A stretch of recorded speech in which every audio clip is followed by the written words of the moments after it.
Juga menghimbau, mari kita jaga-jaga Polda Metro Jaya. Karena kabar tentang ijazah saudara Joko Widodo yang sudah disita di Polda Metro Jaya harus kita kawal bersama. Kenapa?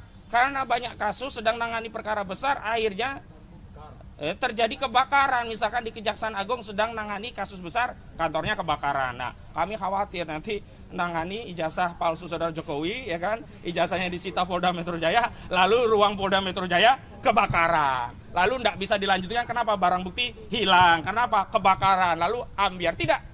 Kita harus memastikan ijazah ini bisa terungkap karena ini berkaitan dengan legasi bangsa Indonesia yang akan kita wariskan kepada anak cucu kita. Kita tidak sedang bicara kita pada hari ini, tapi kita bicara Indonesia di masa depan. Kita bicara legasi warisan Indonesia ini untuk masa yang akan datang, untuk anak cucu generasi selanjutnya. Sejatinya kita tidak pernah mewarisi bangsa ini dari founding father kita, tetapi kita mendapat amanah dari para pejuang-pejuang terdahulu agar negeri ini sampai pada kita dan selamat kita wariskan kepada anak cucu kita. Betul atau betul? Jadi ini tidak, saya tersinggung tadi dalam acara diskusi di Metro di Kompas TV, ada seorang pengamat yang mengatakan isu ijazah palsu ini hanya apa? Hanya dianggap sebagai gosip politik. Saya katakan, kalau Anda siapapun yang tidak tahu perjuangan rakyat sedang mengungkap kebenaran, mengungkap keadilan, dan memastikan tidak ada legasi sejarah yang rusak gara-gara pernah dipimpin 2 periode dengan seorang presiden yang berijazah palsu, lebih baik diam. Lebih baik tidak usah bercakap.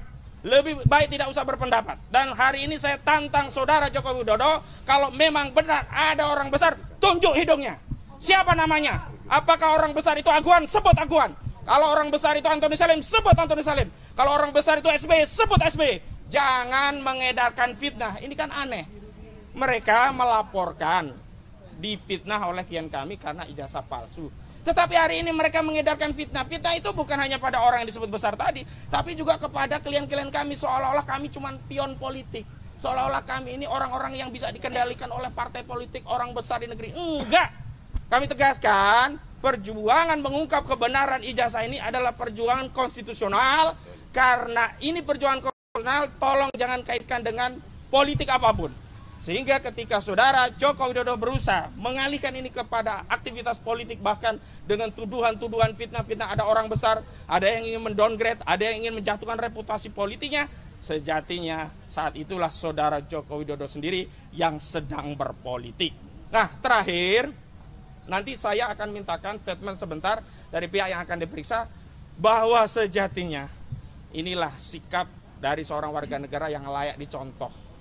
Datang memenuhi panggilan polisi, bukan mangkir alasan sakit, tapi setelah itu justru beraktivitas politik di Kongres Partai Solidaritas Indonesia. Bukan tidak datang ke Polda alasan luar kota jauh, tapi tiba-tiba pergi ke Yogyakarta, luar kota dari Solo, untuk melakukan reuni-reunian.